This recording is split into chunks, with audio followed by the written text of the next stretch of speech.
하나님 말씀은 신약성경 갈라디아서 2장 6절에서 8절까지입니다. 신약성경 302쪽입니다. 갈라디아서 2장 6절에서 8절까지 말씀을 우리 함께 읽겠습니다. 유력하다는 이들 중에 본래 어떤 이들이든지 내게 상관이 없으며 하나님은 사람을 예물로 취하지 아니하시나니 저 유력한 이들은 내게 의무를 더하여 준 것이 없고 도리어 그들은 내가 무할례자에게 복음 전함을 맡은 것이 베드로가 할례자에게 맡음과 같은 것을 보았고 베드로에게 역사하사 그를 할례자의 사도로 삼으신 이가 또한 내게 역사하사 나를 이방인의 사도로 삼으셨느니라. 아멘. 유력한 자들의 증언이라는 제목으로 말씀의 은혜를 나누고자 합니다. 이 갈라디아서는 바울 사도의 복음의 시작이라고 볼 수 있습니다. 그래서 앞으로 성경에 기록되어 있는 바울 서신의 그 근간이 되고 있는 편지입니다. 그래서 이 편지 안에는 굉장한 확장성이 있습니다. 그리고 그런 거죠. 이렇게 하나님의 은혜를 받았을 때 그 하나님의 은혜를 알겠고 그것을 확실히 경험을 했는데 그것을 말로 표현하려고 할 때 제한되는 것을 발견을 해요. 그것을 이제 한 번, 두 번, 세 번 계속 전하다 보면 좀 자세하게 쉽게 또 알아듣기 쉽도록 이렇게 말할 수 있게 되죠. 이 갈라디아서는 아직 그렇지 않습니다. 그래서 이 갈라디아서를 쓰고 있는 바울 사도의 상황은 아직은 유대교의 정통 바리새인으로서 가지고 있는 그런 정체성, 그리고 그가 배웠고 그가 기억하고 있는 그 구약에 대한, 그리고 유대교에 대한 그 가르침이 안에 있으면서 동시에 예수 그리스도를 통해서 받은 놀라운 이 복음의 계시가 함께 어우러져 있습니다. 그래서 아직 녹여내지 못한, 사실 이 구약에 대한 성경적 지식들, 그 율법에 대한 그 지식들이 이제 복음이라고 하는 마치 뜨거운 용광로에 이제 녹여질 때 그것이 더 풍부하고 실제적인 유익으로 드러날 수가 있거든요. 근데 아직은 그게 다 녹아있지 않은 상황입니다. 그래서 사실은 이 갈라디아서는 서신이긴 합니다만 굉장히 이렇게 압축되어 있다는 점에서 사실 이거는 시적인 그런 그 성격을 가지고 있어요. 그래서 사실은 이 갈라디아서에 있는 이 내용들은 막 이렇게 확장시켜서 해석하자고 치면은 끝도 없이 펼쳐나갈 수 있는, 그래서 실제로 이 갈라디아서를 가지고 바울 사도의 모든 서신과 연결 지을 수 있는, 이게 이제 마치 사복음서에서 마가복음의 위치와 같습니다. 그래서 마태복음, 마가복음, 누가복음, 요한복음이라고 하는 이 네 권의 복음서 가운데에서 원복음이라고 하는 게 마가복음인데, 그래서 마가복음 안에 있는 이 사건들은 거의 다른 복음서 안에 다 들어가 있습니다. 그와 같이 이 갈라디아서라고 하는 것은 많은 의미들을 함축하고 있고, 심지어 이 편지를 쓰고 있는 바울 사도조차도 온전히 자신의 것을 다 드러내고 있지 못하다. 그래서 이제 후에 쓰여지는 여러 서신서 속에서 나타나고 있는 그 바울 사도의 그 가르침에 대한 이해를 갖고 갈라디아서를 보게 되면은 훨씬 이 갈라디아서의 그 영광의 빛이 더 밝아지는 거죠. 그러니까 바울 서신에 대한 전체적인 이해와 그 이해 정도에 따라서 이 갈라디아서는 굉장히 그 가치와 의미가 달라질 수 있다라고 하는 것을 염두에 두시고, 이제 오늘 우리가 살펴볼 6절에서 8절까지의 이 유력한 자들의 증언, 이것은 결국 기본적으로 내용은 그런 겁니다. 지금 갈라디아 교회에서 바울 사도를 인정하지 않고 바울 사도가 말하자면 약간 짝퉁이다, 이런 움직임이 있는 거예요. 그러니까 갈라디아 교회 안에서 이제 유대주의자들이 갈라디아 교회 안에 들어와서 바울 사도를 음해하고 있는 겁니다. 바울 사도가 바울이 뭐 이방인의 사도라고 이렇게 자처하고 다니는데 사실 저 사람은 원래 예수님을 박해하던 자고 우리 그리스도인 형제들을 잡아 죽이고 감옥에 가두던 사람이다. 근데 뭐 사람이 워낙 똑똑하고 이러니까 저게 말주변 좋고 이러니까 저러는 거지. 저거는 아니다. 그래서 뭐 이렇게 늦게 예수를 믿고 뭐 이방인의 사도가 되었다 하지만 정통성이 있는 것은 아니다. 이러한 음해가 계속 되었던 겁니다.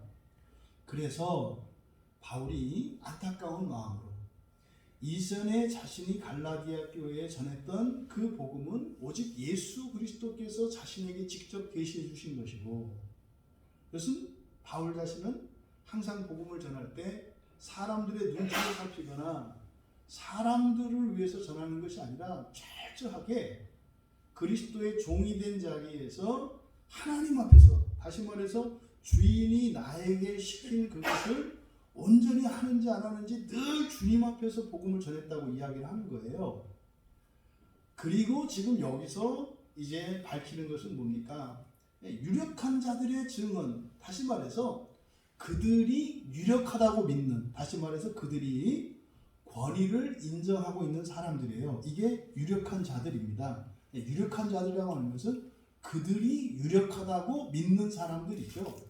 그 사람들의 증언이 내가 너희들에게 예전에 전했던 그 복음을 어떻게 한다? 지지한다는 내용이에요.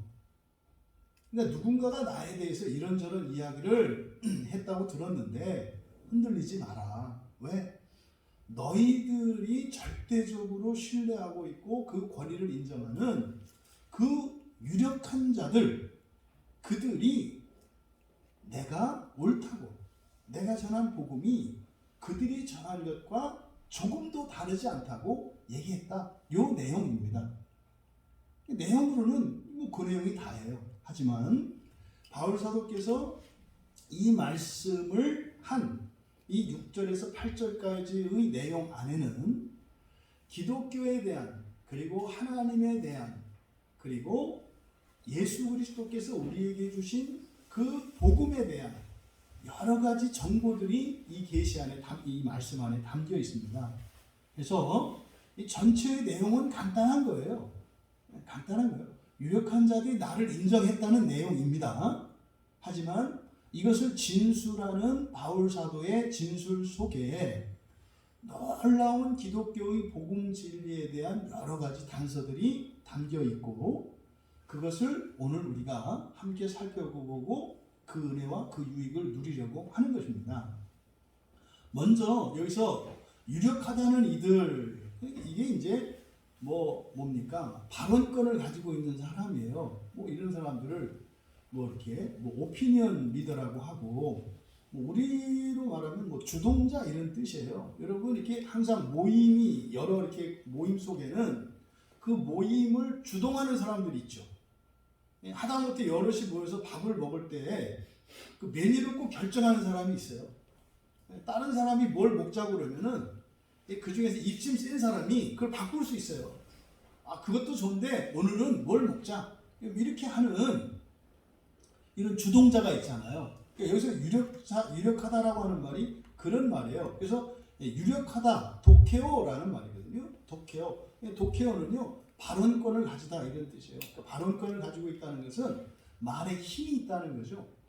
그러니까 우리나라에서 실제로 국민의 그 의견을 대신하는 사람들이 국회의원이잖아요. 그러니까 그 사람들이 유력한 자들이에요. 정치적으로 우리나라에서. 그러니까 교회 안에서 유력하다라고 하는 이들 뭐겠습니까? 이것은 하나님의 복음에 대하여, 그리고 하나님 말씀에 대하여 권위를 가지고 있고 권위를 인정받는 사람들이에요. 이게 누구예요? 사도들이거든요. 여기서 유력하다는 이들, 이게 유력한 사람들이라고 나타내는 것은 예루살렘에 있는 사도들을 일컫는 말입니다. 그러면 예루살렘 교회에 있는 이 유력한 자들, 이제 여기에는 사도 이외에 예수님의 동생인 야고보도 포함이 되어 있어요. 실제로 이 예루살렘 교회의 담임 목사는 야고보거든요. 예수님 동생인 야고보거든요. 그래서 사도들이라고 하지 않고 유력한 자들이라고 한 것은 사도가 아니면서도 제자들 사이에서 이렇게 권위를 가지고 있는 대표적인 게 바나바 같은 사람이죠. 바나바는 사도는 아니었습니다만 사도에 필적할 만한 그런 권세와 권능을 가지고 있었죠. 게다가 예수님의 동생 야고보뿐만 아니라 또 유다도 있고 또 다른 동생들 모두가 나중에는 다 기독교인으로 개종을 했거든요. 근데 이런 이들이 이렇게 발언권이 있었던 거죠. 그래서 그런 모든 이들을 통칭해서 유력한 자들이라고 이야기를 한 거다. 그러니까 지금 바울 사도가 여러분 이 바울 사도의 이 마음을 입장을 여러분들이 이해하셔야 되는데 이 유력한 사람들 어쨌든 이 사람들이 사도들 그러니까 사람이잖아요. 사도가 되었든 예수님의 동생이 되었든 다 사람들이잖아요. 그런데 앞에서 우리가 살펴본 것과 같이 바울 사도가 강조했던 게 뭡니까? 나는 사람 앞에서 사는 사람이 아니 사는 그 사도가 아니라 하나님 앞에서 복음을 전하고 나는 하나님 앞에서 오직 하나님 한 분만 내 주 되신 예수 그리스도의 그 인정만을 위해서 살아가는 사람이다라고 강조했던 거거든요. 근데 여기서 유력한 자들을 끌어다가 자신의 입장을 변호하고 있는 이 바울 사도의 마음이 여러분들이 먼저 이해가 되셔야 돼요. 1차적으로 하나님보다도 이들은 사람의 말에 더 권위가 있어요. 지금 갈라디아 교회 교인들의 생각이 그렇다 이 말이에요. 제가 목사가 되고 나서 절실한 거예요. 절감한 거예요. 여러분 기독교에서요 모든 권위의 시작과 최종적인 권위는 성경이거든요. 이 성경이에요. 그럼 지금 바울 사도가 말씀하는 것처럼 자신의 사도됨의 근거는 예수 그리스도라는 거예요. 거기에 대해서는 아무도 이의를 제기하지 않아요. 다 맞다고 하거든요. 오직 예수 그리스도만이 최종적인 권위다. 다 인정을 해요. 근데 문제는 바울 사도가 예수 그리스도로부터 사도로 부르심을 받았다고 할 때 그걸 믿지 않는데 나는 예수 그리스도를 믿는데 당신을 못 믿는 게 아니라 나는 예수 그리스도를 믿어요. 근데 예수님이 당신을 사도로 세웠다고 하는 것을 예수님이 나한테 직접 얘기해 주지 않았기 때문에 그래서 내가 예수님을 믿지만 당신의 말을 전적으로 믿지 못하는 거다 이런 생각을 가지고 있다 이 말이에요. 그래서 어떻게 해요? 그러면 사도들의 말을 믿을 수 있다는 거죠. 그러면 사실 여러분 보세요. 예수님이 그 사도들을 사도로 임명할 때 자기들이 봤어요? 못 봤어요. 그 자리에 없었다고요. 들은 거예요. 전해서. 예수님이 사도라고 했던 거를 그냥 들은 거예요. 물론 몇몇 사람들은 예수님에게서 직접 인정받는 그러겠죠. 근데요. 예수님이 이 12 사도들을 부를 때 사도야 이렇게 안 불러요. 여러분. 사도라고 하는 것은요. 그들의 사명, 직분을 이야기하는 거지. 이건 부를 때 이렇게 사도라고 이렇게 베드로 사도 이렇게 안 부른단 말이에요. 그냥 베드로라고 불러요. 그 예수님이 그리고 사람들 어디 갈 때마다 이들은 내가 택한 내가 임명한 사도들이니라 이렇게 얘기 안 하세요. 사도들로 세운 것은요. 예수님이 그들에게요. 그들은 뭡니까? 이제는요. 세상을 구원하기 위한 그리스도의 구원의 사명을 대신하기 위해서 택함받았던 사람이라는 거예요. 그럼 이 사도라고 하는 직분은요. 사람들에게 드러내고자 함이 아니라 자신의 인생이 사명적 인생이고 예수 그리스도를 대신하여 사는 사람들이라는 뜻이에요. 그러니까 교회에서는 목사라고 하죠. 근데 이게 뭡니까? 이게 우리 나타내는 거죠, 사실은. 그러니까 여기서 사람들의 논리, 갈라디아 교회 사람들의 논리는 사도들은 예수님한테 직접 사도로 임명받았지만 당신이 예수님으로부터 직접 임명받은지는 모르겠다. 왜 몰라요? 아나니아가 있었고 다 있었다니까요. 바나바도 그걸 알고 다 안다니까요. 근데 뭐야? 내가 인정하고 싶은 사람만 인정하고 인정하기 싫은 사람은 인정하지 않는 거죠. 여러분 그런데 말입니다. 이 성경은요. 그것과 달라요. 이 성경은 절대적이거든요. 그러면은요, 우리들의 모든 신앙의 기준은 성경이에요. 법으로 말하면 이게 헌법 같은 거거든요. 여러분, 세상에서도요, 헌법에 위배되는 법은 그건 무효가 되는 거예요. 근데 지금 우리나라가 이상해졌죠. 헌법과 대치되는 법을 만들어도 되는 것 같은. 그러니까 왜 이런 우리나라에 일어나는 부조리나 말도 안 되는 이런 일들이 왜 일어난다? 먼저 교회에서 그런 일이 일어난 거예요. 사회현상은요, 교회 안에 어떤 일이 일어났었는지를 보여줍니다. 사회 속에서 일어나는요, 우리의 신앙의 열매예요. 교회가 부패하고 타락하잖아요. 반드시 사회적으로 물의를 일으키고 도덕적인 타락과 국가적인 부정과 부패가 반드시 일어나요. 그래서 그리스도인들이 잘 살아야 하는 이유는요, 자신의 구원을 위한 것이기도 하겠습니다만 동시대와 내 나라, 내 민족을 위해서, 내 가문을 위해서도 그렇게 살면 안 돼요.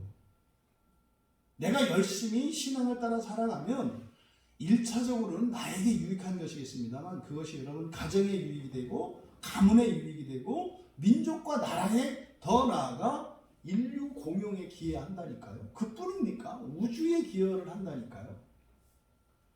이게 그리스도인이 가지고 있는 세계관의 전환이에요. 이게 일어나셔야 돼요.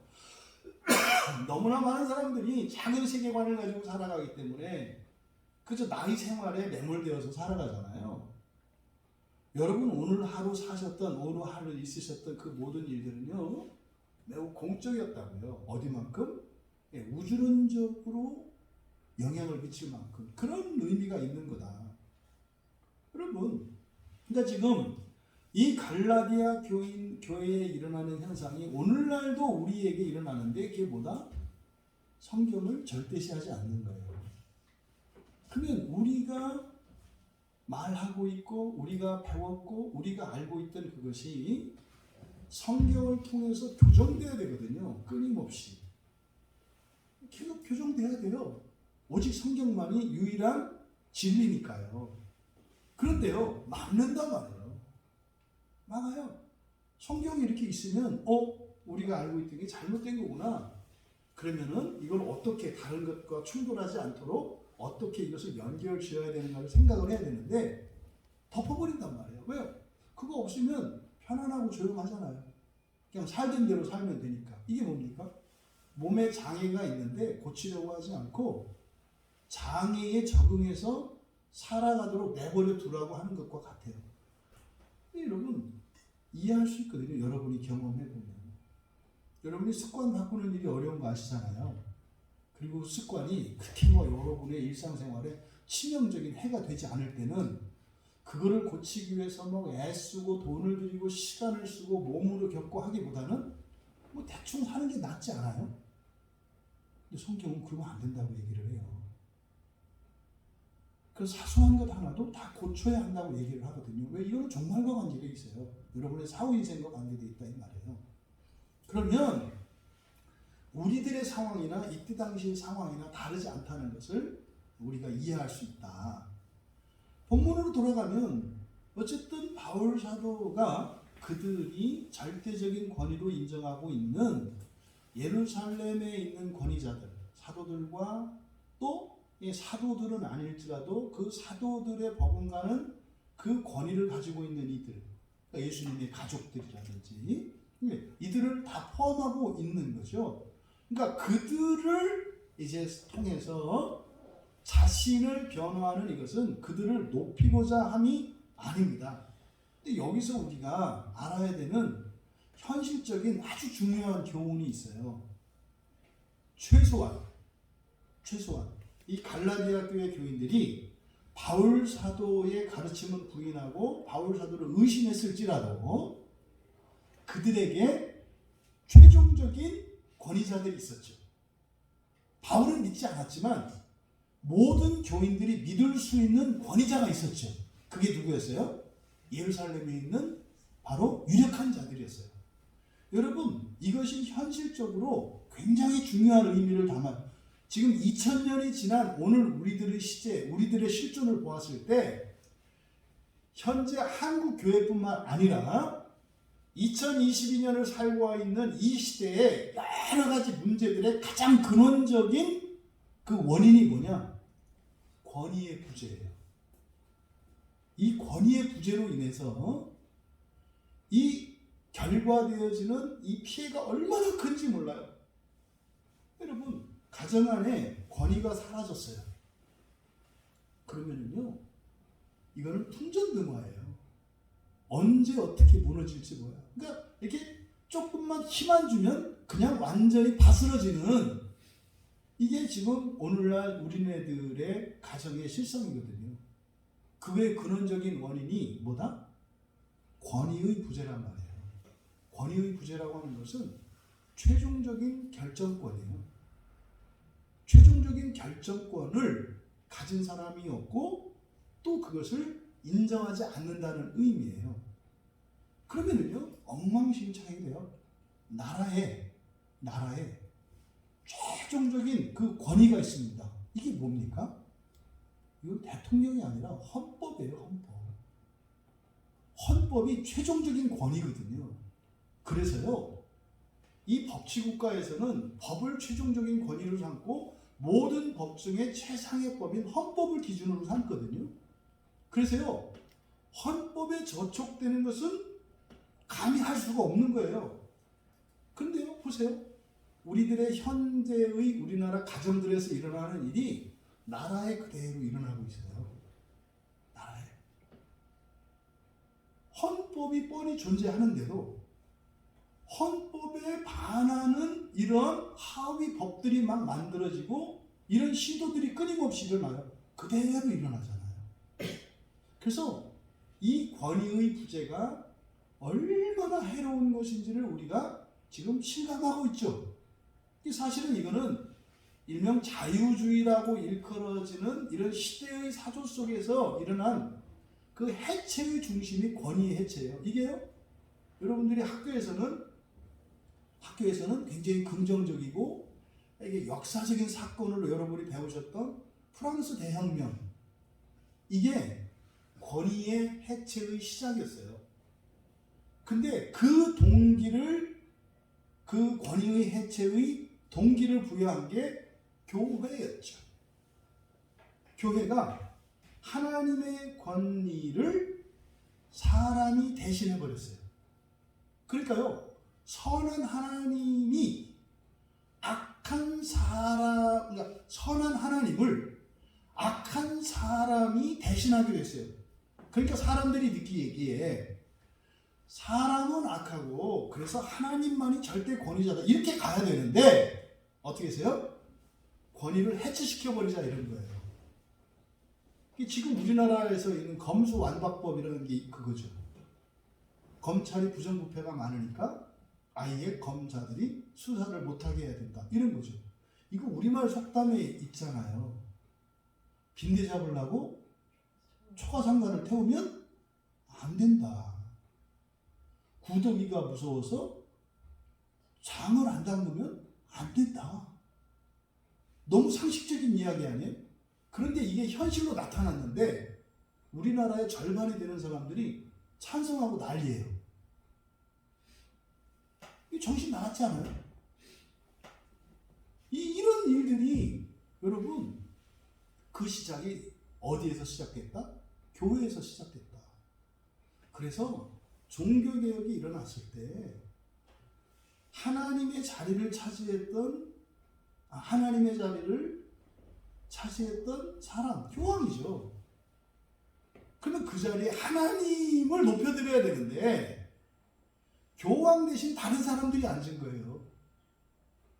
오늘날 어떻게 됐어요? 목사들이 그 자리에 대신 앉아 있잖아요. 교황 대신. 그러니까요, 하나님이 받으셔야 할 영광과 오직 하나님만이 절대 주권자이신데 그 하나님의 자리에 앉아 있다는 점에서는 로마 가톨릭이나 개신교나 이단이나 다른 종교나 할 것 없이 똑같아요. 그 점에 있어서는. 오직 하나님만이 우리의 절대 주권자이시며 최종적인 권위를 가지신 분이다 라고 하는 이 절대적인 명제가 지켜지지 않고 있는 점에서는 똑같아요. 그럼 오늘날 그러면 하나님은 우리를 성경이에요. 성경. 지금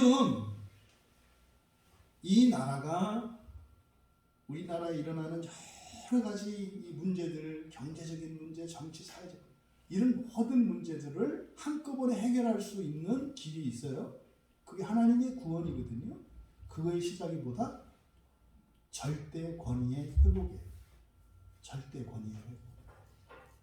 종종 아내들이 굉장히 싫어하는 성경 구절이 뭐예요? 남편에게 복종하라는 말이에요. 남편에게 복종하라. 그 얘기는 남편이 아내보다 우월하다는 얘기가 아니에요. 알아요. 남편보다 훨씬 뛰어나고 경건하고 정말 10배나 더 훌륭한 그런 아내들이 있다는 거 하나님이 모르실까요? 그런데 그런 아내들에게 자기보다 훨씬 못하고 심지어는 악한 남편에게 복종하라고 말씀하는 이유는 그들이 이런 아내와 남편의 우열 관계를 얘기하는 게 아니라 그만큼 무엇이 중요하다는 거예요? 권위가 중요하다는 거예요. 그러니까 말도 안 되는 남편에게 복종하면서 겪어야 되는 그 아내들의 고충과 그 피해 너무나 마음 아프죠. 안타깝죠. 그러함에도 불구하고 절대로 훼손하면 안 되는 게 있다. 그게 뭐예요? 권위라니까요. 그러면은요, 이런 부조리는 하나님이 구원하시는 이유가 돼요. 그러니까 우리가 알아서 우리 방식대로 지금 살아가고 있으니까 하나님의 구원이 일상 속에서 경험되지 않는 거예요. 그러니까 지금 여기서 어찌하였든 이 유력한 자들이 있다고 하는 이 사실을 통해서 오늘을 살아가고 있는 우리들에게 주는 교훈, 그리고 사실은 이 구원의 단초가 무엇의 회복이다? 권위의 회복이다. 그래서 가정에서는요, 아버지를, 남편을 최종적인 권위자로 하나님이 세우셨어요. 그러면은 그 얘기는 뭡니까? 그 남편과 그 아버지를요, 권위자답게 만들어 가시겠다는 약속이 있는 거예요. 엉망진창인 것 같은 남자를요, 권위자가 아니라 오히려 가정에 해를 끼치는 남자인데 말입니다. 그 남자의 권위를 하나님 말씀이기 때문에 존중을 하면요, 하나님이 이 사람을 어떻게 바꿔요?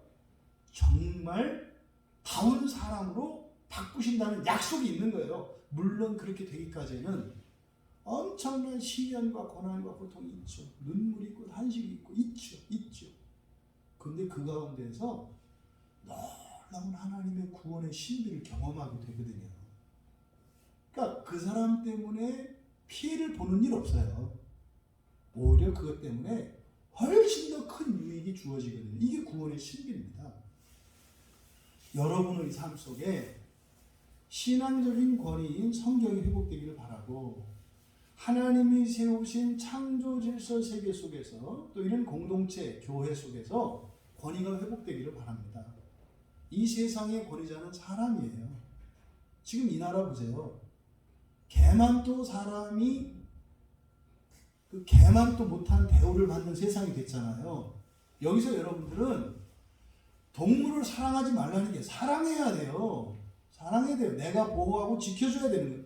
그것과 권위의 주체가 바뀌는 것은 달라요. 어떻게 개가 사람보다 더 비싼 약을 먹고 비싼 음식을 먹습니까? 말이 안 되는 거예요, 여러분. 이거를 우습게 하시면 안 돼요. 사람은 죽어나가는데 어떻게 개나 고양이한테 무슨 명품 옷을 입히고 이런 일이 어디 있습니까? 네? 나도 그 머리 깎을 때 10,000원이면 벌벌 떠는데 어디 개털 깎는데 뭐 몇만 원을 주고 깎는 거를 이게 쉽게 생각을 합니까? 동물을 사랑하지 말라는 게 아니에요. 지금 뭐가 훼손되고 있다? 권위가 훼손되고 있는데, 하나님이 세우신 자연 질서 속에서의 최종적인 권위자는 사람이에요. 그래서 하나님이 아니라 자연 세계 속에서는 인본주의예요. 무슨 말입니까? 자연 질서 속에서는 사람이 최종적인 권위자예요. 동물이고 식물이고 문명이고 문화고 모든 것은 사람을 위해 존재합니다. 사람을 위해서. 그래서 사람이 아끼고 보호해야 되는 것이 동물인데 오히려 어떤 동물은 어떤 사람보다 더 뛰어난 것 같은, 여러분 지금 우리나라에서 우리들은 상상도 할 수 없는 그런 대우를 받는 동물들이 많다는 거 아십니까? 네? 이게 뭐의 문제다? 권위의 문제다. 이건 여러분들이 진지하게 여러분의 영역 속에서 생각하셔야 돼요. 이건 여러분 회사에서도 마찬가지입니다. 회사 안에 이런 조직이 있잖아요. 권위자예요. 자기 상급자는. 나보다 뛰어난 사람이 아니에요. 권위자예요. 권위자는 모든 면에서 다 우월한 사람이 아니에요. 그 직급 자체가 가지고 있는 권위가 있어요. 그 권위를 존중할 때 나보다 실력도 없고 형편도 없던 그 사람이 온전한 사람이 되어가요. 그래서 회사가 발전하는 것은 그 회사에 속한 구성원들의 자질과 역량들이 개발되고 더 나아지는 거예요. 그래서 개인적인 성취, 회사에서 이게 공동체로 가는 겁니다. 이게 똑같은 거예요. 교회에서도 마찬가지입니다. 근데요, 사람 사이에서 실제는요, 어른과 아이 사이에서 어른이 권위자예요. 어른이 권위자예요. 어른이 꼰대가 아니라 권위자라니까요. 옛날에도요, 항상 부모 세대는 자녀들 세대보다 이제는 좀 덜 떨어진 것 같고 모르는 때가 와요. 나이를 먹으면 다 그런 거거든요. 뭐 이제 우리 청년들 봐요. 이제 우리도 여러 때가 있었거든요. 예? 우리가 이렇게 뭐 스마트폰을 끼고 이렇게 할 때 벌벌 떨고 눈치 보고 뭐 하나 기억을 못 해가지고 조금 전에 한 거를 다시 또 막 이렇게 해야 되는 이런 날이 올 줄은 상상도 못했어요. 근데 육체는 이렇게 쇠잔해져 가는 거거든요. 근데요, 권위는 쇠잔해져 가면 안 돼요. 권위는 권위자로 세워야 되거든요. 그만큼 중요하다. 그만큼 중요하다. 그러니까요, 지금 갈라디아 교회에 소망이 있잖아요. 만약에 갈라디아 교회 교인들이 오늘날과 같이 권위자가 없어요. 그럼 이 사람들을 설득할 수가 없어요. 다시 말해서 바로잡을 수가 없다고요. 그러니까 권위자가 있는 것과 권위자가 없는 것은 이거는 사실은 구원에 있어서 엄청난 차이예요. 하나는 낙원을 향해서 가고 하나는 지옥을 향해서 간다는 얘기예요. 교회 안으로 들어와 볼까요? 여러분에게 권위자가 있습니까? 신앙생활에? 그럼 목사예요. 여러분의 목사가 권위자예요. 그 얘기는요, 목사는 여러분보다 우월하다 아니라니까요. 권위자가 있는 것과 없는 것은 어마어마한 차이가 일어나요. 어마어마한 차이가 나요. 그래서 교회 안에서는요, 목사를 권위자로 여러분들이 인정하셔야 되고 하나님이 세우신 거예요. 거기는요, 오류의 가능성과 피해에 대한 다 들어가 있어요. 포함되어 있어요. 근데 그 모든 피해에 대해서는 어떻게 하신다? 주님께서 보증하신다. 그 염려 안 하셔도 된다니까요. 그게 교회의 질서뿐만 아니라 가정의 질서요, 사회의 질서요, 자연세계의 절대 질서라는 것을, 그러니까 뭐 최종적인 권위자가 있어요. 그럼 이 권위를 인정할 때 하나님을 인정하는 게 되거든요. 이 시대 정신을 해체라고 한다고요. 해체. 그 해체가 절대성은 진리예요. 진리를 해체하는 거예요. 이 시대가. 진리를 해체해요. 절대적으로 옳은 거 없다고 해요. 그리고요, 권위의 해체라고요. 권위의 해체. 여러분, 이것을 잊지 마세요. 그래서 여러분들이 살면서 여러분의 이제 현세적으로뿐만 아니라 내세에도 정말 여러분들이 이렇게 영광스럽고 더 나은 삶을 살고 싶다면 여러분이 권위를 회복하세요. 권위자가 되시고 또 권위자를 인정하는 삶을 사세요. 그러면요, 하나님의 재창조의 구원의 일들이 일어나기 시작합니다. 권위자를 따르면요, 이 사람이 아니라 권위자를 따를 때 하나님의 약속이 있거든요. 하나님의 약속이 그 권위를 따르는 자에게 성취가 돼요. 구원의 일들이 일어난다니까요. 그래서 권위자가 있는 사람과 있지 않은 사람은 예수를 믿는 사람이라 할지라도 마치 예수를 믿는 사람과 믿지 않는 사람과의 차이만큼 크다. 이거는 이렇게 자세한 설명을 안 해도 여러분 일상생활 속에서 알 수 있어요. 누군가가 여러분을 믿고 따르고 넷넷내 하는 사람이 있어요. 어떤 사람은요, 사사건건 토를 달고 삐딱하게 나가요. 여러분, 과자가 하나 있어요. 누구를 주겠어요? 예. 근데 우리 청년들 그렇게 생각 안 해요. 그런 생각. 내가 먹어요. 이럴 수 있네. 이게 원래 이 시대 정신에 맞는 거예요. 하나 있는데 왜 줘요? 내가 먹어야지. 이게 시대 정신이에요. 근데 그럼 제가 이렇게 질문을 던졌을 때 최소한 누구를 줘야 되겠다는 생각 자체도 이게 그래도 좀 이렇게 소망이 있는 생각이에요. 실제 그렇잖아요. 넷넷내 하는 사람을 주게 되잖아요. 그러니까 일상 속에서 이 권위라고 하는 것이 복종의 형태로 나타나는데 그 복종은 반드시 무엇이 동반이 돼요? 사랑이 동반되게 돼 있어요. 이런 겁니다. 그래서 지금 갈라디아 교회 교인들이 어찌하였던 그 권위자로 그들이 권위자를 갖고 있다. 이게 소망이 있는 거예요. 하지만 우리들이 가져야 되는 권위는 뭐다? 성경이다. 성경이다. 그리고 우리의 실생활에서, 가정에서, 일터에서, 여러분들이 속해 있는 교회에서 이런 권위를 회복하자. 여러분들이 때로는 여러분의 자리에서 권위자가 되기도 하고 또 다른 곳에서는 권위자를 믿고 따르고 복종하는 일들이 일어날 때 거기는 하나님의 약속이 있다. 하나님의 구원의 일이 일어난다. 이것을 기억하시기 바랍니다. 그러면 갈라디아 교회는 소망이 있는 거예요. 왜? 이 권위자들이 있기 때문에 그 권위자들을 가지고 설명을 하니까 이 갈라디아 교회는 돌이킬 수가 있는 거죠. 그런데 이 권위자들에 대한 바울 사도의 이해를 지금 우리말 성경에 이제 괄호로 쳐 있지 않습니까? 그러니까 여기 이 설명을 하는 이유가 있어요. 그러니까 내가 권위자로 인정하는 사람들은 아니다 이 말이에요. 너희들이 권위자로 인정하는 사람들, 유력한 자들이라는 거예요. 그러면서 이들에 대한 바울 사도의 생각을 나타내는데 첫째, 본래 어떤 이들은 내게 상관이 없었으며 여기서 본래라고 번역된 이 말이 포테인데요. 본래가 아니라 그러니까 본래라고 하니까 이게 이해가 잘 안 돼요. 이 포테는 그냥 이전에, 옛날에 이런 뜻이에요. 옛날에. 그러니까 옛날에 이들은 나와 어떻다? 상관도 없던 사람들이다. 이런 뜻이에요. 그러니까 이건 뭡니까? 사도가 되기 이전에는 오히려 이들이 유력한 자로 생각하는 사도들이나 이 사람들은 누구예요? 신성 모독자였잖아요. 오히려.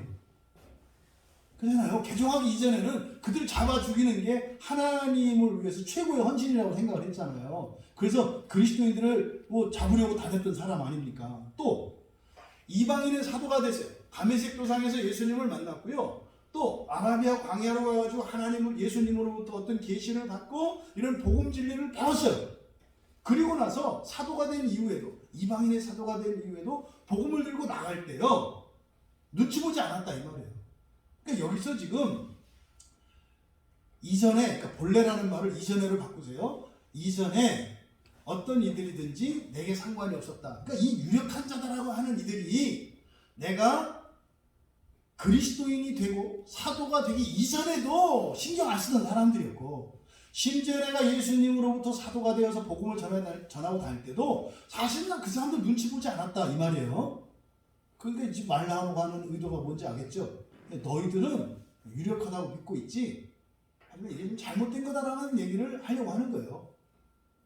정말 우리가 믿고 의지할 것은 오직 예수 그리스도 한 분이다라는 얘기를 암시하고 있는 거죠.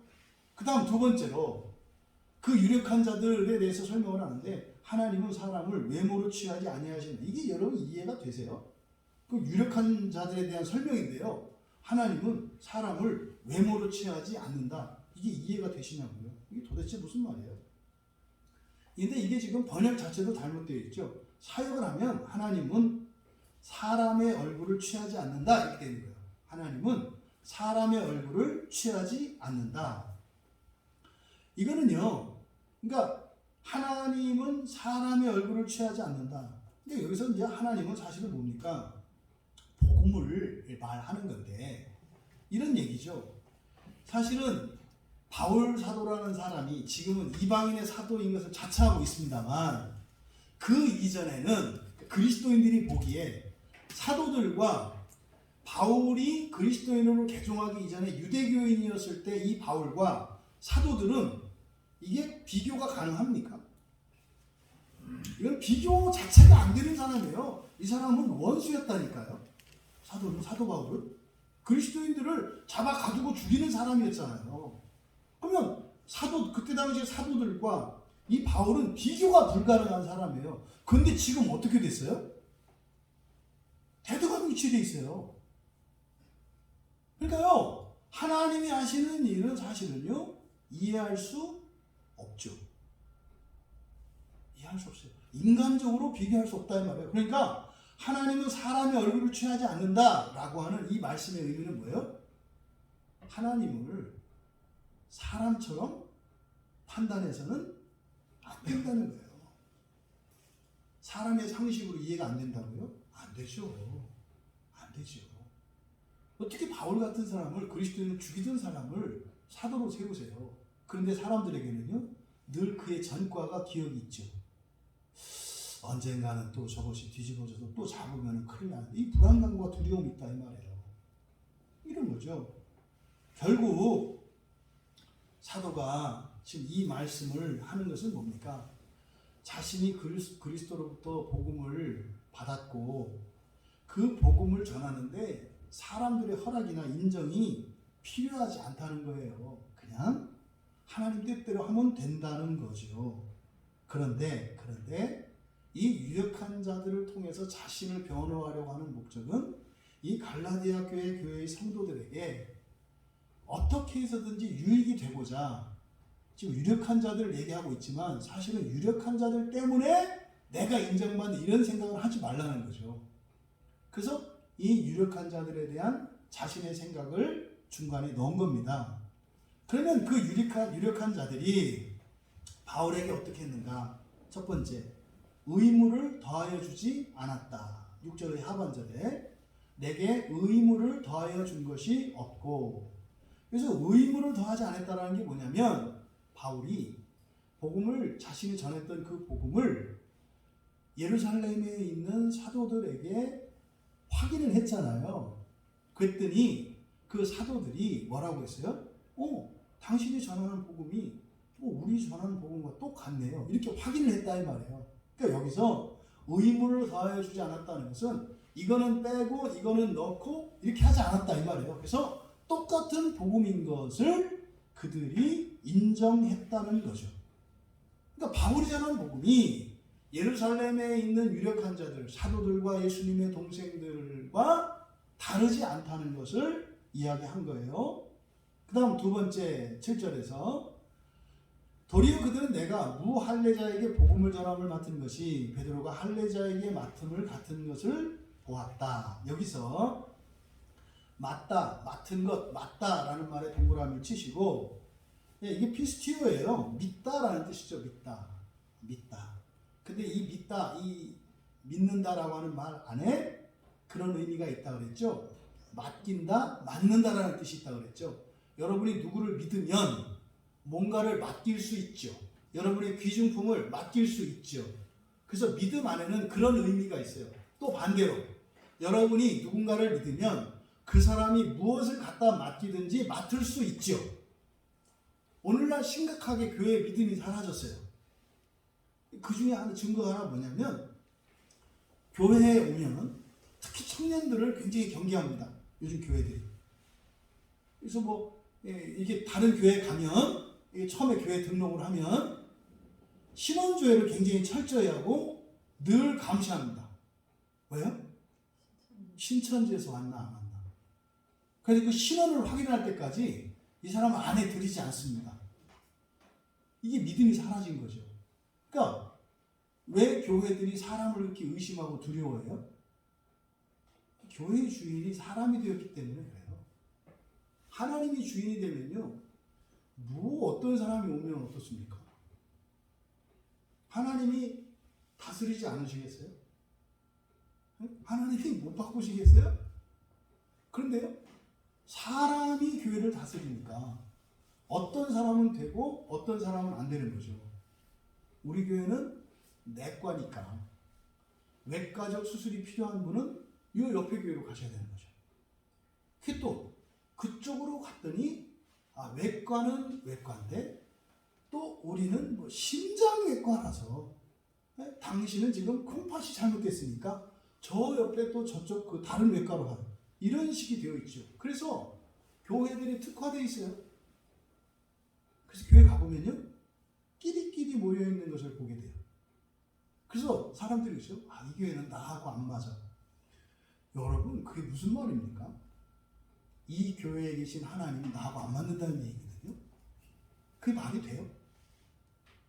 이런 거죠. 뭐예요? 믿음이 사라졌기 때문에 그래요. 그 믿음이 사라진 이유는 그러니까 근본적으로 뭐예요? 최종적인 권위자가 다르기 때문이에요. 결국 이 권위가 예수 그리스도가 아니라 사람이 최종적인 권위자가 되니까 가린다 이 말이에요. 가린다 이 말이에요. 그러니까 이게 이제 교인들에게 또 목회자들에게조차도 아, 이 양은 내 양이 아니다. 또 목회자들 또 아, 이 목자는 내 목자가 아니자. 결국은 권위자가 누구예요? 자기 자신이에요. 예수님이 떠나간 비후에 길 떠난 양도 있고요. 집을 나간 아들도 있죠. 그 아버지가 아들을 찾아갑니까? 둘째 아들 안 찾아가잖아요. 올 때까지 기다리잖아요. 근데요, 양은 찾아가죠. 양과 아들의 차이는 뭘까요? 양은 짐승이고요. 아들은 사람이에요. 사람은 찾아가는 거 아니에요. 제 발로 와야 되는 거죠. 근데 어떻게 해요? 사람을 찾아다니려고 난리예요. 여러분, 사람은 제 발로 돌아와야 돼요. 돌아왔을 때 조마조마하고 오겠지만 와보면 한 번도 떠난 적이 없다는 걸 확인을 하죠. 그래서 과거에 떠났던 그것이 오히려 은혜가 되고 믿음이 자라고 사랑이 커지는 이유가 되죠. 그때요, 아무도 돌아온 이들을 본 적이 없다. 돌아오질 않아요. 그러니까요, 탕자들이 많죠. 집을 떠난 탕자들이 많죠. 그 양떼들은 여러분들이 그냥 노바에 가서 전도하고 이게 양떼예요. 그러니까 양떼가 교회에 있다가 교회 떠나는 사람들 자꾸 양떼로 착각을 해요. 아니에요. 양떼는 짐승이라니까요. 짐승은 뭐예요? 아직 예수 그리스도를 알지 못하고 믿음이 없는 사람들을 말하는 거예요. 그 사람들은요, 그냥 뭐도 해주고 뭐도 해주고 이렇게 해서 왜? 말귀 못 알아듣는 짐승이니까 어여 쭉쭉 해서 이렇게 데려와야 되는 거 아니에요. 여러분, 사람을 대할 때 믿음이 잃어버린 이 교회, 여기서 말하는 맞는다라는 게 그 믿음이에요. 믿음. 근데 여기서 복음을 전함을 맡았다 이게 아니고요. 그대로 그냥 복음 전함 아니고 유한길리 원형이에요. 복음이에요. 복음. 복음을 맡았다. 그러니까 무할례자에게 복음을 맡았다. 이게 무슨 말입니까? 무할례자에게 전할 복음 이렇게 되겠죠. 또 할례자에게 맡았다. 뭐 할례자에게 복음을 전한다 이런 의미겠죠. 근데 사실은 원문에서는 위하여예요. 위하여. 무할례자를 위하여 위한 복음. 그러면 여기서 알 수 있는 것. 그러니까 베드로는 여기서 할례자는 누굽니까? 유대인이잖아요. 유대인들을 위하여 복음을 맡았다. 그러니까 유대인들에게 복음 전하기 위해서 복음을 맡았다. 그런데 바울은 성경에 이방인이라고 되어 있습니다만, 뭐 이제 뒤에 이제 나오죠. 여기서 무할례자가 의미하는 것은 뭐다? 이거는 다른 민족을 말하는 거죠. 다른 민족. 다른 민족을 위해서 복음을 맡았다. 그러니까 여기서 우리가 알 수 있는 것, 복음은 맡겨지는 것이다. 복음은 맡겨주는 것이다. 주는 게 아니에요. 맡겨지는 거예요. 맡겨진다는 것은요, 복음은 내 것이 아니에요. 내가 복음을 받아요. 그럼 그 복음의 유익을 누리잖아요, 우리가. 복음으로 구원을 받잖아요. 근데 이건 맡겨진 거라니까요. 그러면 어떻게 돼요? 이 복음이 돌려줘야 된다니까요. 그래서 어떻게 해요? 내가 전해들은 복음은요, 돌아가야 돼요. 돌려야 된다 이 말이에요. 근데 이 복음은 영생하는 복음이기 때문에 갔다고 해서 없어지는 것은 아니야. 그래서 어떻게 해요? 계속 전파가 되는 거예요. 강물과 같이. 계속 끊임없이 흐르는 강물과 같이 나를 통해서 이렇게 흘러가는 거죠. 그래서 복음은 맡겨지는 것이다. 여러분, 우리가 예수 그리스도를 주님으로 영접하고 또 주님께서 약속하신 모든 이 복음을 받아들여서 구원을 얻어요. 그러면 그 뒤로는요, 우리가 뭐 있습니까? 맡은 복음을 전할 사명이 있다는 것을 기억하셔야 돼요. 사도행전 13장 47절에서 너로 땅 끝까지 구원하게 하리라 그래요. 너로 땅 끝까지 구원하게 하리라. 그러니까 이걸 잘못 생각하면 아이쿠야 된통 당했다. 이거 복음을 받았더니 이걸 갖다 땅 끝까지 전하라네.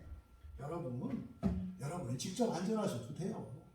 누군가에게 전하면 복음이 그 일을 일하는 거죠. 왜요? 이 복음을 맡는 거니까. 그래서 맡은 사람은 그 구원의 유익을 누려요. 복음을 통해서. 그러면 그 다음 어떻게 돼요? 그 복음이 이거를 우리가 전도라고 하잖아요. 전도는 그냥 되는 거예요. 이렇게. 그래서 이 복음은 맞는 것이다라고 하는 이 말 속에 담긴 그 의미를 우리가 알아야 한다.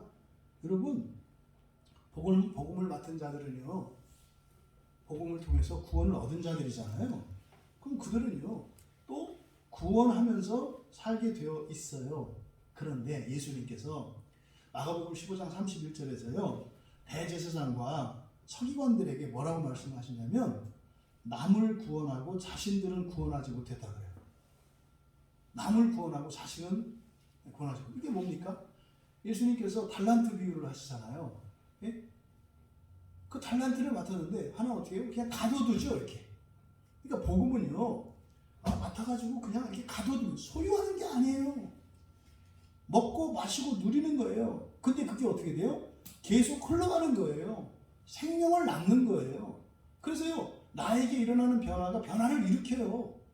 내가 하는 게 아니라 누가 하는 거예요? 복음이에요, 복음. 여러분, 야고보는, 예수님의 동생 야고보는 2장 14절에서 행함이 없는 믿음에 대해서 막 얘기를 하잖아요. 행함이 자신을 구원한다 그래요. 그러니까 무슨 말입니까? 맡았다가 복음을 맡아갖고 자기는 먹지 않고 넘겨주는 거예요. 이게 지금 대제사장과 이런 서기관들이 한 일인 거죠. 그러니까 구약의 율법을 맡았어, 다 외웠어. 근데 그걸 먹지는 않아. 유익을 누리진 않아. 그걸 갖다 어떻게 해요? 그냥 백성들에게 나눠주기만 하는 거예요, 이렇게. 자신은 누리지 못하고. 그러니까 야고보가 그 얘기를 하는 거예요. 행함이 없으면 그 믿음이 자신을 구원하지 못한다. 행함이 구원한다. 여기서 행함은 뭐겠습니까? 뭘 하는 거 아니에요. 복음을, 그 믿음을 따라 살아가는 거죠. 그랬을 때 그런 구원의 일들이 일어나는 거죠. 그래서 복음은 맡겨지는 것이더라고 바울 사도가 여기서 말씀하셨는데, 이 복음이라고 하는 능력이 무엇인지를 바울 사도가 지금 간증하는 거예요. 예수님이 나를 만나주셨는데, 그래서 내가 그냥 복음을 맡았는데, 예수님이 나를 믿고 나에게 복음을 맡겨주셨는데, 그 복음을 들고 사람들에게 전하니까, 야, 이거 신기할 정도로 그렇게 되더라. 그래서 이거를 피스티오를 쓰고 있어요. 복음을 맡았다. 피스티오. 여러분이 그 복음의 유익을 누리시고, 또 그 복음의 유익을 그렇게 흘려보낼 수 있는 삶을 살아가시기 바라요. 그래서 베드로가 할례자들에게, 유대인들에게 전할 복음을 맡은 것이나 자신이 맡은 것이나 이걸 어떻게 했다? 그 유력한 자들이 인정했다는 거죠. 그러니까 복음을 맡았다라는 것을 인정받았다는 거예요. 그러니까 자신은 뭐한다? 복음을 전할 자격이 있다는 거예요. 그래서 그 이유를 그러니까 바울 사도가 왜 복음을 맡았다고 그 유력한 자들이 인정을 했는가? 그 이유를 설명하는 게 8절이에요. 8절의 시작은 왜냐하면으로 시작을 합니다. 왜냐하면 베드로에게 역사하사 그를 할례자의 사도로 삼으시니가 또한 내게 역사하사 나를 이방인의 사도로 삼으셨느니라. 8절은 7절에 대한 이유예요. 그러니까 왜 베드로가 복음을 맡은 것처럼 바울도 복음을 맡았다, 이방인들을 위해서 복음을 맡았다라고 그들이 생각했느냐, 그걸 왜 확인했느냐, 그 이유를 8절에서 이야기하는데, 8절을 직역하면 이렇게 됩니다. 할례자의 사도 직분을 위해 베드로에게 일하신 분이 이방인들을 위하여 나에게 일하셨다. 지금 여기서 우리말 성경에 삼다라는 말 있잖아요. 삼았다. 이렇게 번역을 해놓으면 의미가 드러나지 않아요. 여기서 지금 이 삼다, 사무신 이가 또 사도로 삼으셨느니라, 이 삼다라는 말이 굉장히 특별한 의미로 사용되고 있는 거예요. 여기서 삼다라고 하는 말이 에네르게오예요. 에네르게오. 에너지 아시죠? 에네르게오. 능력이 나타나게 한다. 그래서 일한다라는 뜻이에요. 에네르게오. 그러면 여기서 삼다라고 하는 이 단어를 사용한 바울 사도의 의도는 뭐냐면 예수님이, 성령님이 일하셨다는 걸 지금 강조하려고 하는 거예요. 이게 예수님이 일하셨다라고 하는 걸 강조한다. 그러니까 여기서 지금 삼았다 이렇게 되면은 자꾸 뭐예요? 사람이 나타나요. 내가 하나님이 사는 사람이야. 그래서 자신의 정당성을 더 드러내는 것 같은 의미로 우리에게 비춰진다 이 말이에요. 그런데 지금 여기서 8절에서 삼았다라고 하는 이 말의 의도는 뭐예요? 하나님이 하신 것이기 때문에 그렇다. 이 얘기를 하는 거예요. 그러니까 무슨 말입니까? 예루살렘에 있는 유력한 자들이 바울을 이방인을 위한 사도로 세운 그것이 누가 한 일이다? 주님이 하신 일이라는 것을 보았다는 거예요. 주님이 하신 일이기 때문에 바울을 인정했다라고 얘기하는 거지, 내가 그렇게 권세를 가지고 있는 사람이야? 이런 의도가 아니다 이 말이에요. 할례자들은 유대민족이고요. 그러니까 여기서 우리가 알 수 있는 것, 유대민족에게 보내신 사도가 있고요. 그 외에 다른 민족들에게 보내신 사도가 있다는 것을 알 수 있죠. 그럼 여러분, 사도의 구성 비율을 보세요. 12명의 사도인데요. 그 중에 11명은 누구를 위해서 보내셨어요? 1차적으로 유대인들을 위해서 보내셨어요. 그리고요, 이방인을 위한 사도로 이렇게 부름받은 사람은 바울 한 사람이거든요. 그러니까요, 누가 더 구원하기가, 그러니까 복음을 전하기가 어려워요? 유대인들이 훨씬 어려운 거죠. 아니 11명이나 보냈으니까. 보세요. 유대민족 한 민족에다가 한 사도를 보내고 다른 모든 민족을 위해서 11사도를 보내도 사실은 유대민족에게 굉장히 집중된 거잖아요. 왜 전 세계에 12민족만 있습니까? 그런데요, 전 세계에 있는 민족 가운데 유대민족 한 민족을 위해서 11명이나 보냈고요. 나머지 모든 민족을 위해서 한 사람을 세웠다니까요. 그러니까요, 누가 누구보다 더 어려워요? 하나님을 안다고 하는 유대인들에게 복음을 전하는 일이 우상을 섬기고 귀신을 섬긴다고 하는 이방인들에게 복음을 전하는 것보다 어려워요. 그러니까요, 오늘날 교회를 볼까요? 교회 안에 있는 사람들을 위해서 11사도를 보내신 거고요. 교회 밖에 있는 사람들을 위해서 한 사도를 세운 거예요. 그래서 저는 이단의 사도 같다, 이렇게 해서 사도라면 안 되죠. 그래서 이 광야교회는 아마 이렇게 겉돌고 떠돌고 엉뚱한 곳에 가 있는 이교도들, 이단들, 이런 사람들을 위해서 부르심을 받은 그런 교회인 것 같아요. 그러니까요, 쉬운 길이죠, 쉬운 길. 유대인들에게 어렵다니까요.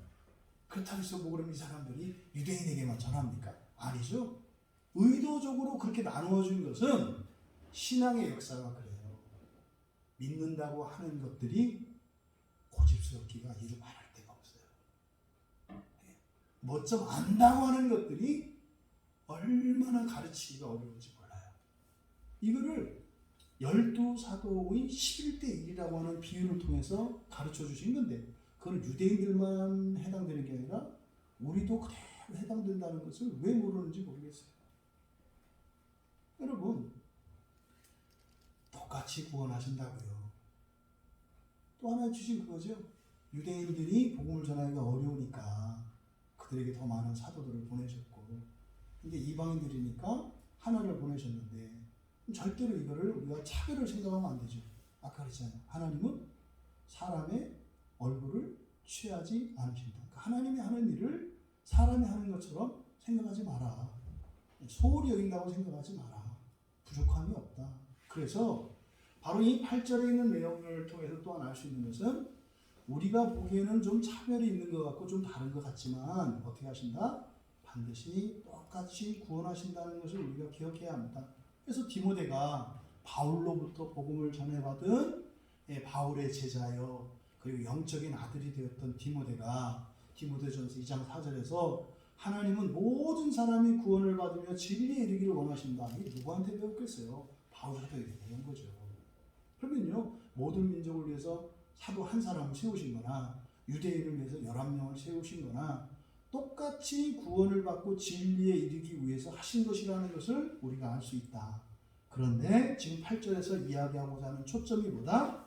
지금 사마따라고 하는 이 에네르게오가 핵심 단어예요. 이 8절에서는. 그러니까 사도들이 사도가 된 것은 사실은 주님께서 일하신 결과라는 거죠. 주님께서 일하신 결과라는 거예요. 그래서 모든 권세와 모든 권위의 주체는 예수님이시라는 것을 말씀하려고 하는 거예요. 그러니까 예루살렘 교회에 있는 유력자들이 바울을 사도로 인정한 것은 뭐였다? 예수님이 일하셨기 때문에 그러면 맞는 거지 이런 거죠. 그럼 보세요. 여러분들이 누군가를 그리스도인으로 인정하는 이유가 뭡니까? 그 사람의 지식입니까? 그 사람의 행실입니까? 그 사람의 인격입니까? 그 사람의 무엇입니까? 누군가가 나 교회 다녀요. 나 예수 믿어요. 그러면 그 사람은 그리스도인인 거예요. 이게 이해가 되세요? 이해가 되셔야 돼요. 내가 예수를 믿어요. 내가 교회를 다녔어요. 나 교회 다녀요. 그러면요, 바울이 사도라고 하는 것을 예루살렘의 유력한 자들이 인정했던 이유가 주님이 일하셨기 때문이라고 그랬잖아요. 누군가가 내가 교회 다니고요, 내가 예수를 믿고요, 내가 어렸을 적에 이렇게 했어요. 이 일은 사람이 할 수 있는 일이 아니죠. 하나님이 하신 일이잖아요.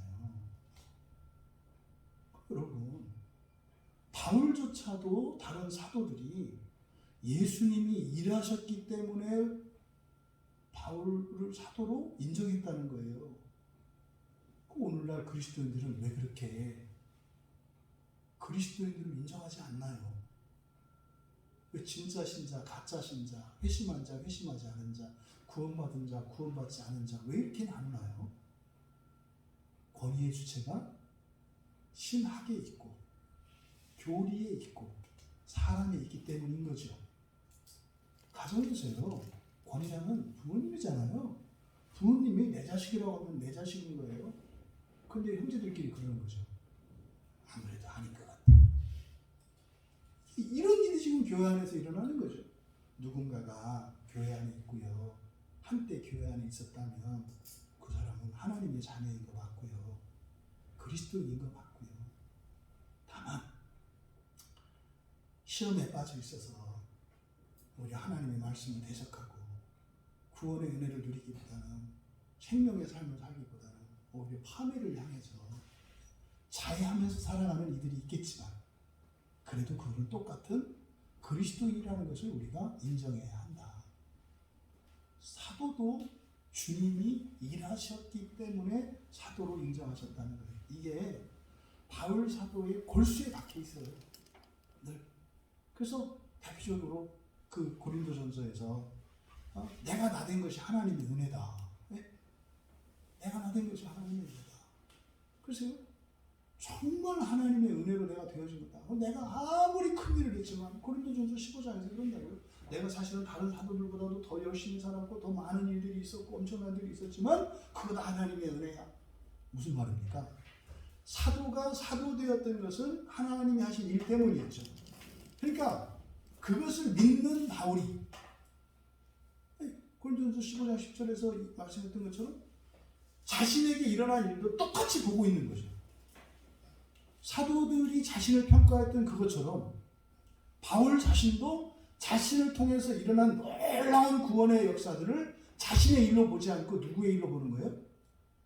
하나님의 일로, 예수님이 하시는 일로 보는 거죠.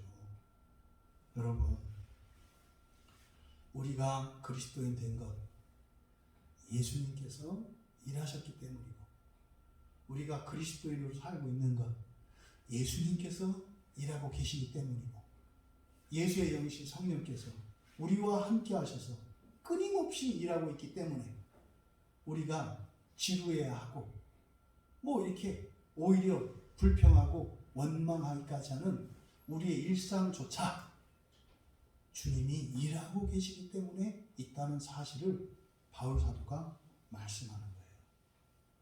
여러분, 마음에 안 드신다고요?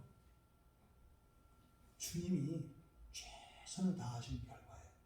이때 주님이 최선을 다하셨다는 것은 주님의 능력이 그렇다는 게 아니에요. 아니, 여러분이 그 1000cc도 안 되는 엔진을 달고 있는데 냅다 시속 200km로 달리면 어떻게 될까요? 장렬하게 전사해요. 장렬하게. 제가 예전에 차를 한 대 전사시켜 본 적이 있기 때문에 그게 뭔 말인지 압니다. 기차 시간이 막 급해가지고 이게 놓치면 안 되는 그런 기차였어요. 그래서 막 그 불법을 행하면서 막 그냥 갔어요. 그래서 기차를 놓치지 않고 잘 태워 보내고 나서 딱 오는데 그랬더니 차가 퍼져버리더라고요. 여러분, 하나님이 무한한 능력을 가진 분이신 거 알고 계시잖아요. 근데 모든 능력을 나에게 다 쓰지 않으세요. 지금 내가 누릴 수 있을 만큼 사용하신다고요. 바울의 이 고백, 나의 나됨이 하나님의 은혜다라고 하는 이 고백, 이것은 바울의 사도성 자체가 예수님이 일하신 결과고, 사도로 살아가는 것도 예수님이 일하시기 때문이라고 고백을 하는 거예요. 근데 이게 바울뿐만 아니라 모든 사도가 다 그렇다. 그러니 여러분 주변에는 누군가가 그리스도인이라 하고 예수를 믿는다 하면 그 사람은 예수님이 지금 일하고 있는 사람이죠. 그럼 그 사람이 어떠함을 믿는 게 아니라, 그럼 이 사람을 완전한 하나님 자녀 되게 하시겠네. 그렇잖아요. 창조주 하나님이 지금 만지고 계시다는 거 아닙니까? 그 믿음으로 여러분들이 살아갈 수 있게 되기를 바랍니다. 지금 바울 사도가 자신의 사도됨을, 그래서 자신이 전한 복음이 틀리지 않고 바른 복음이라는 것을 변호하기 위해서 비록 유력한 자들을 들어서 갈라디아 교인들을 설득하고 있는 내용입니다만, 이 안에 담겨있는 이 사도 바울의 글을 통해서 많은 유익들을 우리가 얻을 수 있었습니다. 그 유익이 여러분들의 삶 속에서 깊이 묵상되어지고 실제적인 여러분의 것이 되기를 바랍니다. 좀 이 본문의 말씀을 가지고 정리를 하자면, 첫 번째로 그리스도인들에게 최우선적인 것은 모두가 인정할 수 있는 권위의 주체가 있어야 한다는 거예요. 여러분에게도 있어야 하고 공동체적으로 있어야 한다. 그래야 소망이 있다. 그 얘기는 바꿔 말하면 여러분들이 그런 가정에서, 교회에서, 또 모든 사회에서 그런 권위자가 되기를 바라고, 또 권위자를 인정하고 믿고 따르며 살아가기를 바랍니다. 근데 잊지 마셔야 할 것은, 우리가 이 세상에 어떤 사람들을 권위자로 세웠을 때 그 권위자에게는 약점이 있다는 것, 한계가 있다는 것, 이것을 잊으시면 안 돼요. 그런데 그거는 여러분의 권위자에게 적용을 해야 되는 거지, 여러분 자신에게 그걸 적용하면 안 돼요. 나는 하자가 있는 권위자, 이렇게 인정해 버리게 되면 여러분이 죄 가운데 빠져버려요. 그래서요, 자기 한계를 극복하지 않아요. 여러분들은 어떻게 돼요? 최종적인 권위자이신 예수 그리스도와 같이 되기 위해서 분투하시면 사셔야 돼요. 하지만 다른 권위자에 대해서는 어떻게 해요? 한없이 연약한 한 죄인인 것을 여러분들이 잊으시면 안 돼요. 그래서 서로가 서로를 위해서 기도하고 이끌어주고 이끌림 받으며 살아갈 때 그렇게 불완전한 우리를 온전케 하시는 하나님의 일을 보게 된다. 권위자가 되시고 권위자를 인정하시는 여러분 되기 바랍니다.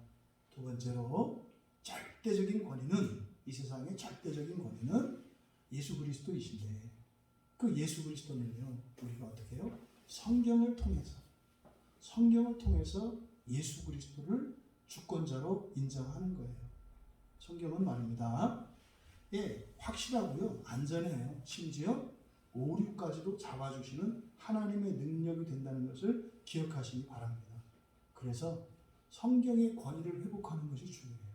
성경의 권위를. 그럼 성경의 권위를 회복한다는 거는요, 막 이렇게 외치고, 뭐 성경만이 절대 권위입니다. 이거 종교개혁자들이 다 했던 거예요. 네? 솔라 스크립투라, 라틴어로. 솔라 스크립투라, 오직 성경, 오직 성경. 지금도 메아리시거든요, 오직 성경.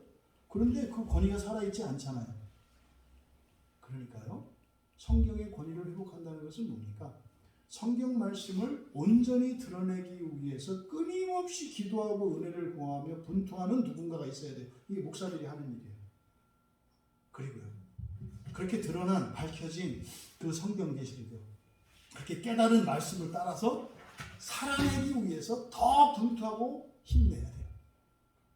그럼 1차적으로는 저 같은 목사들이 모범이 돼야 되겠죠. 그래서 성경의 권위를 회복한다는 것은 성경을 온전히 알아가는 것과 또 깨닫게 된 성경 말씀으로 살기 위해서 나를 변화시키면서 살고자 하는 끊임없는 이런 분투하는 노력과 실천이 있을 때 그들을 통해서 성경의 권위가 살아나요. 이것이 성경의 권위를 회복하는 겁니다. 그러면요, 가정 문제, 부부 문제, 부모 자녀 문제, 시대 문제, 나라 문제, 민족 문제 다 해결될 줄 믿습니다. 그 권위만 회복된다면 그것이 바로 시작이 성경이에요. 여러분, 또 잊지 말 것은 그럼 이게 우리들만의 일이냐? 아니라는 거죠. 그 구원을 위해서 그리스도인이 구원을 위해서, 다시 말해 성경의 권위를 회복하기 위해서 애쓸 때 주님께서도 일하신다는 것을 기억하셔야 돼요. 성령께서도 일하신다는 것을 기억하셔야 돼요. 결국 우리도 일을 하지만 예수님도 일하시고 성령도 일하신다. 그래서요, 그리스도인들에게 있어서 노동이라고 하는 것은 신성한 거예요. 일하는 것은 신성한 거예요. 그리고 우리가 일할 때는 하나님과 함께 일하는 거예요. 하지만 일을 해야 해요. 하지만 그 일을 이루시는 분은 우리 주님이시라는 것을 기억하시기 바랍니다. 여러분들이 신앙을 붙들고 살아가는 거 홀로 가는 길 아니에요. 그 여러분이 알아서 모든 것을 이루셔야 되는 거 아니에요. 여러분 주변에 이런 환경과 이런 도전과 시련들이 올 때 오히려 주님을 더욱더 의지하고 그래서 더욱 힘을 내는 이유가 되길 바랍니다. 왜요? 주님이 함께 하시니까. 주님이 함께 하시니까. 근데 여러분이 그 일에 참여할 때 일하시는 주님을 보고 경험하게 돼요. 부디 이 유력한 자들의 증언을 통해서 자신의 사도성을 변증하려고 했던 바울의 이 의도는 사실은 누구를 변증하고자 하는 겁니까? 오직 예수 그리스도 한 분을 변증하고자 하는 거였어요.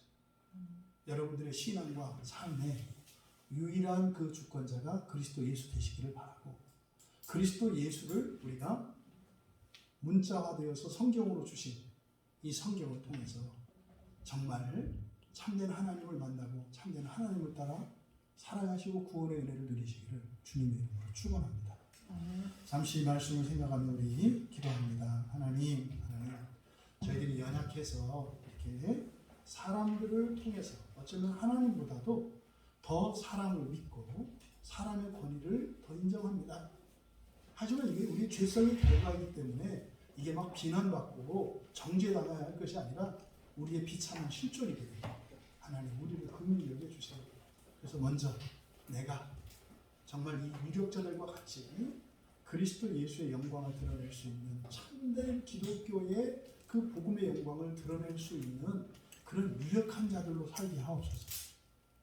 또 그러함에도 불구하고 우리 서로가 가지고 있는 이 연약함들, 우리의 권위는 상대적이고 제한적인 것을 알고 우리가 또 내가 속해 있는 공동체 안에서 권위자를 따를 때에 그 연약함을 인정하고 그 연약함에도 불구하고 보증이 되어주시는 오직 주님만을 한 분 권위자로 알고 살게 하옵소서. 특별히 이 모든 것에 우리 신앙과 우리 인생의 유일한 기준, 절대적인 조건은 성경인 것을 기억하게 하시고 그 말씀을 따라갈 때 참으로 구원을 이루시는 그 일하시는 하나님 믿음을 강하게 하여 주시옵소서. 우리 같이 기도합니다.